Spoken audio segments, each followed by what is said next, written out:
એટલે આઈએમડી એવું કીધું કે 22થી 25 જૂનમાં ચોમાસું આવે તો એ પણ નોર્મલ ગણી શકાય, કેમ કે હવે ક્લાઇમેટ ચેન્જ થયું છે અને આવતીકાલે 17 તારીખથી ગુજરાતમાં પણ છૂટાછવાયા અમુક જગ્યાએ વરસાદ પડવાના આપણે સમાચાર પ્રાપ્ત થશે. ત્રીજો રાઉન્ડ પાછો 28 જૂને આવશે, એ લગભગ 3 જુલાઈ સુધીનો રાઉન્ડ રહેશે.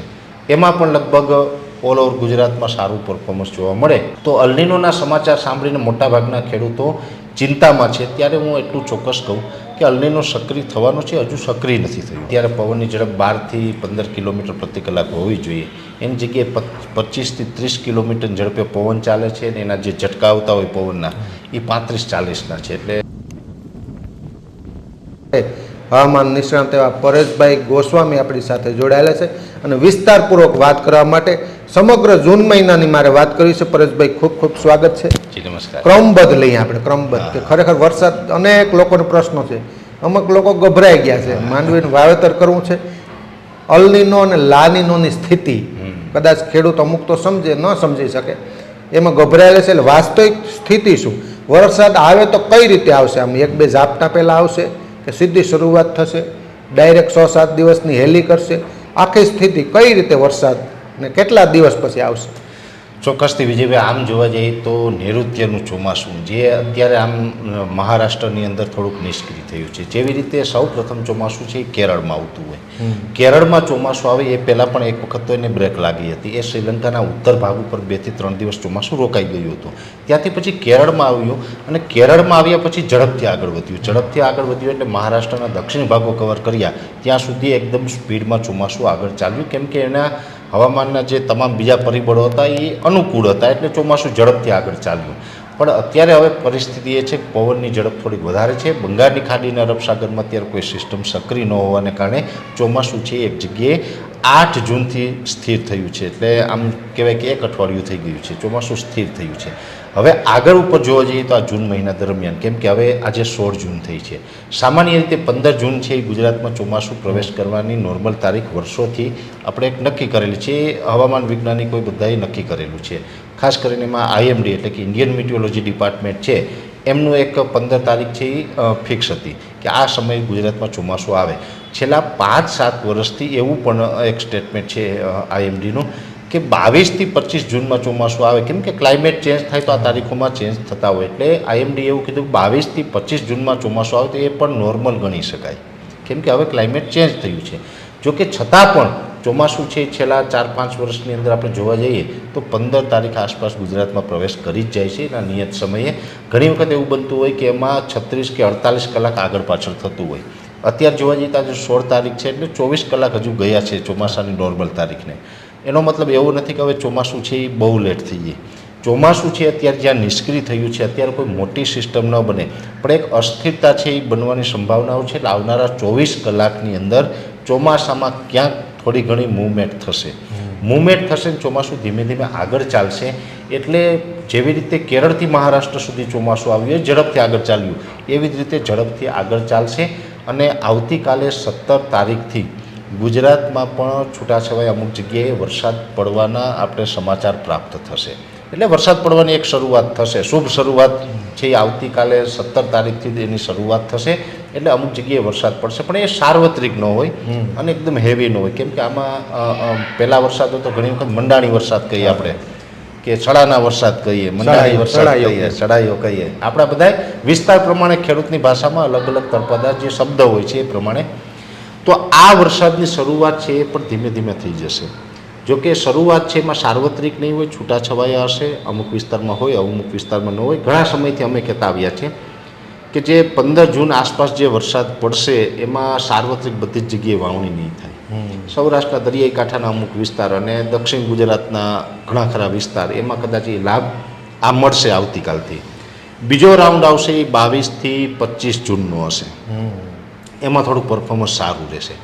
સારું પરફોર્મન્સ રહેશે વિજયભાઈ, પણ તમારો જે સવાલ હતો કે ભાઈ 7-8 દિવસની હેલી થશે, પણ એવું નથી. પણ એકંદરે સારી શરૂઆત છે એ એમાં જોવા મળશે 22થી 25 જૂનમાં.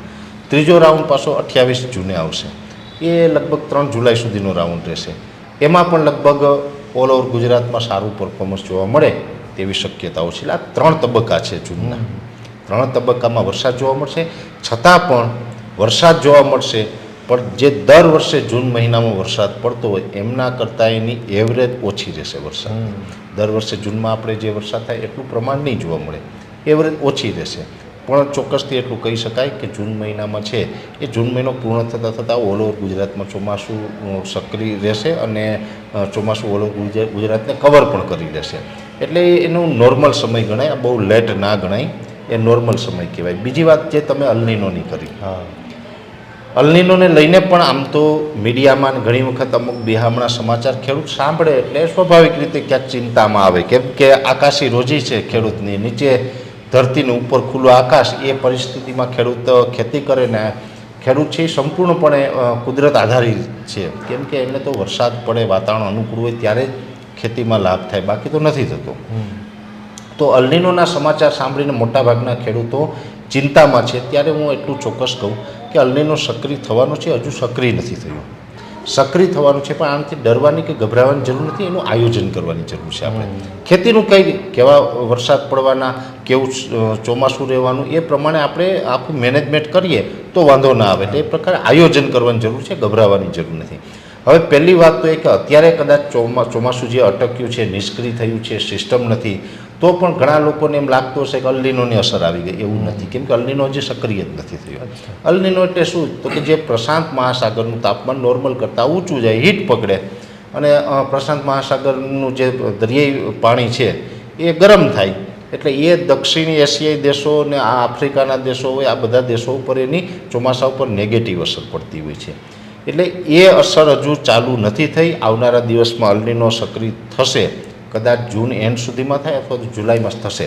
એ અલનીનો સક્રિય થાય એટલે પાણી ગરમ થાય, એટલે એવું પણ નથી કે ભાઈ અલનીનો સક્રિય થયું ડાયરેક્ટ પાણી હીટ પકડી લીધું. એ ધીમે ધીમે પાણી ગરમ થતું જાય. લગભગ જુલાઈ એન્ડ અથવા તો ઓગસ્ટ આવતા એ સ્ટ્રોંગ બનશે. અલનીનો આમ તો 2-5 વર્ષે 7 વર્ષે આવે જ છે, એ સક્રિય થાય જ છે. પ્રશાંત મહાસાગરનું તાપમાન ઊંચું જાય જ છે, પણ દર વર્ષે જે આ અલનીનો સક્રિય થાય એના કરતાં થોડુંક વધારે સ્ટ્રોંગ બનશે. એટલે કે પાણી થોડું વધારે ગરમ થશે જે આપણે પ્રશાંત મહાસાગરનું, એટલે વધુ સ્ટ્રોંગ બને તો થોડીક વધારે અસર પડતી હોય.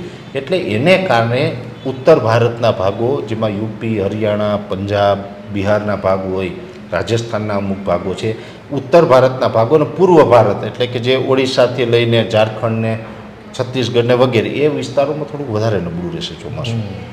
ગુજરાત છે એની અંદર અસર થશે, પણ એટલું બધું નબળું નહીં રહે. ગુજરાત હોય કે અરબ સાગરને કાંઠે આવેલા તમામ રાજ્ય, 5 રાજ્ય ટોટલ આવે છે: ગુજરાત, મહારાષ્ટ્ર, કોંકણ ગોવા, કર્ણાટક અને કેરળ. આમાં નોર્મલથી નજીક ચોમાસું રહેશે, કેમ કે આઈઓડી એટલે કે પ્રશાંત મહાસાગરનું તાપમાન ભલે અતિ ઊંચું જાય, પણ આઈઓડી એટલે ઇન્ડિયન ઓશન ડિપોલ, જે હિન્દ મહાસાગર છે આપણે શ્રીલંકાથી નીચેનો પાર્ટ, એ પોઝિટિવ રહેશે. એ આઈઓડી પોઝિટિવ રહેવાને કારણે અરબ સાગરમાં કરંટ રહે અને આપણે ચોમાસું છે સામાન્ય આસપાસ થાય. પણ એક ચોક્કસ વાત છે કે માનસિક તૈયારી બધા આ વર્ષે એ રાખવાની છે. અમે વાર્ષિક કાર્યક્રમ મૂક્યા, અમે એપ્રિલ મહિનાથી વિજયભાઈ કહેતા આવીએ છીએ કે છેલ્લા 4-5 વર્ષ છે આપણે એ ખૂબ સારા રહ્યા, જેમાં ક્યારેક 135%, 130%, 125%. ગયા વર્ષની વાત કરવા જઈએ તો ઓલ ઓવર ગુજરાતની એવરેજ પ્રમાણે 109% વરસાદ પડ્યો. એટલે વધારે વરસાદ પડતા હતા એટલા નહીં પડે. આ વર્ષે એવરેજ 90-92%, 93% કે વધીને 95% સુધી જશે. એટલે વરસાદની ઘટ રહેવાની છે, પણ વરસ એકદમ નબળું નથી થવાનું. કોઈને એમ હોય કે હવે દુષ્કાળ પડી જશે, વરસાદ થશે જ નહીં, ને અલનીનો આવી ગયો એટલે એકદમ આપણે કોરું જ રહેવાનું છે બધું, તો આ માન્યતા ખોટી છે. આવું નથી થવાનું. ખાસ કરીને ગુજરાતમાં આવું એટલું બધું અસર નથી પડવાની. પણ 96%થી લઈને 106% સુધીના વરસાદ પડે તો એને સામાન્ય ચોમાસું કહેવામાં આવે. જો 106% કરતાં વધારે વરસાદ હોય તો એ સામાન્ય કરતાં ચોમાસું વધારે રહ્યું ગણાય.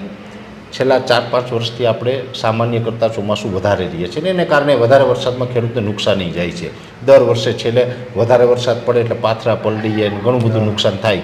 અતિવૃષ્ટિ થાય તો પણ ખેતરો ધોવાઈ જાય ને આ બધું છેલ્લા 4-5 વર્ષથી આપણે જોઈએ છીએ. એટલે કમસે કમ એ સ્થિતિમાંથી તો બચાવશે એવું લાગે છે. હવે 96%થી 106% સુધીનો વરસાદ છે એ સામાન્ય ચોમાસું કહેવાય કે મધ્યમ છે. 96% કરતાં ઓછો વરસાદ પડે તો એ થોડુંક અનાવૃષ્ટિ કહેવાય એને, એટલે કે વરસાદની ઘટ કહેવાય. એટલે વરસાદની ઘટ તો રહેશે, 96%થી નીચે તો રહેશે. ઇંચમાં ગણીએ તો કેટલા ઇંચમાં? જો ઇંચમાં ગણવા જઈએ તો બધા વિસ્તારની ઇંચની દ્રષ્ટિએ માપદંડ અલગ છે. એનું કારણ છે, જો દક્ષિણ ગુજરાત એવો વિસ્તાર છે કે ત્યાં 80 ઇંચ વરસાદ પડે ને તો એને સામાન્ય ચોમાસું કહેવાય. સૌરાષ્ટ્રની અંદર 50થી 60 ઇંચ વરસાદ પડે તો એને સામાન્ય ચોમાસું કહેવાય. એવી જ રીતે કચ્છમાં જઈએ તો કચ્છમાં આપણે જેટલો વરસાદ ના પડે, 20 ઇંચ 20 ઇંચ પડે તો એને બહુ સારું વરસ ગણે. ઉત્તર ગુજરાતમાં 35-40 ઇંચ વરસાદ પડે ને તો એ સામાન્ય ચોમાસું ગણી લેવાનું, ને ઓછા વરસાદ ન કહેવાય. પણ જો 40 ઇંચ ઉત્તર ગુજરાતમાં પડે તો આપણે એને સામાન્ય ચોમાસું ગણીએ. પણ જ્યારે દક્ષિણ ગુજરાત છે, જેમાં વલસાડ કે અન્ય વિસ્તારો છે, એમાં 50 ઇંચ વરસાદ પડે ને તો એ સામાન્ય કરતાં ઓછો વરસાદ કહેવાય. એટલે ઇંચની દ્રષ્ટિએ આપણું ગુજરાત છે એ ભૌગોલિક દ્રષ્ટિએ ભૂભાગ છે એ વધારે છે, અને મોટું રાજ્ય છે આપણું. બીજા ઘણા બધા દેશ છે ને પણ ગુજરાતથી નાના હોય, એટલે મોટું રાજ્ય છે આપણું. તો દરેક વિસ્તારમાં દક્ષિણ હોય, ઉત્તર ગુજરાત હોય, સૌરાષ્ટ્રના ભાગ હોય, કચ્છના ભાગ હોય, બધામાં અલગ અલગ ઇંચના માપદંડ છે. પણ એવરેજ જ્યારે અમે 90-92% કહેતા હોય ત્યારે આપણે એવું સમજવાનું કે ઉત્તર ગુજરાતમાં જે દર વર્ષે પડે એના 90-92%, સૌરાષ્ટ્રમાં પડે એના 90-92%, દક્ષિણ ગુજરાતમાં પડે એના 90-92%. એટલે આ પ્રમાણે આપણે સમજવાનું હોય છે. એટલે આ પ્રકારે આખું ચોમાસું રહે એવી શક્યતાઓ છે. એટલે એકદમ દુષ્કાળે નથી પડવાનો કે અતિ ભયંકર વરસાદે નથી થવાના. વરસાદની થોડીક ઘટ રહેવાની છે. આ ચોક્કસ વાતની ઘટ છે એ પણ આ શરૂઆતમાં થોડીક રહે એવું લાગે છે. એટલે શરૂઆતમાં થોડુંક કેવરાવે છે અત્યારે.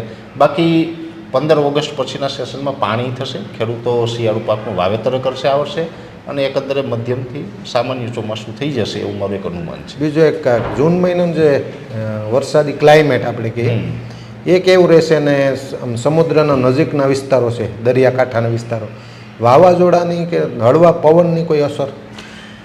જો અત્યારે પવનની ઝડપ છે એ વિજયભાઈ સામાન્ય કરતાં વધારે જ છે. આમ તો અત્યારે પવનની ઝડપ 12થી 15 કિલોમીટર પ્રતિ કલાક હોવી જોઈએ. એની જગ્યાએ 25થી 30 કિલોમીટર ઝડપે પવન ચાલે છે, અને એના જે ઝટકા આવતા હોય પવનના એ 35-40ના છે. એટલે સામાન્ય કરતાં પવનની ઝડપ અત્યારે વધારે છે. આ પવનની ઝડપ 20 તારીખથી ઘટશે. એટલે 20 તારીખથી પવનની ઝડપમાં ઘટાડો થશે. ગરમી ઉકળાટ અને બફારો અત્યારે છે એ યથાવત રહેશે. એ જુલાઈમાં ઠંડુ થશે, જૂનમાં ઠંડુ નથી થવાનું. બીજી કોઈ એવી મોટી સિસ્ટમ અત્યારે બનતી દેખાતી નથી, એટલે કદાચ વાવાઝોડામાંથી બચી જાય. એમાં આપણે એટલી બધી આફત ન આવે. પછી અચાનક કોઈ સિસ્ટમ બનશે ને એવા પરિબળો સક્રિય થશે તો ચોક્કસથી આપણે જણાવશું. પણ અત્યારે કમસે કમ આપણે વાવાઝોડા જેવું અત્યારે કાંઈ ચિત્ર દેખાતું નથી. એટલે એ આપણા માટે દ્વારકાધીશની કૃપા કહેવાય. એટલે એ ચિંતા નથી. બાકી ઓલ ઓવર જૂન મહિના દરમિયાન ગરમીનું પ્રમાણે રહેશે ને મેં આપને જણાવ્યું 2 થી 3 રાઉન્ડમાં મધ્યમ વરસાદ પડે એવી શક્યતા અત્યારે અમે માનીએ છીએ. ખૂબ ખૂબ ધન્યવાદ પરેશભાઈ. હવામાન લક્ષી તમામ માહિતી આપી અમારા દર્શક મિત્રોને ખૂબ ખૂબ આભાર. ધન્યવાદ.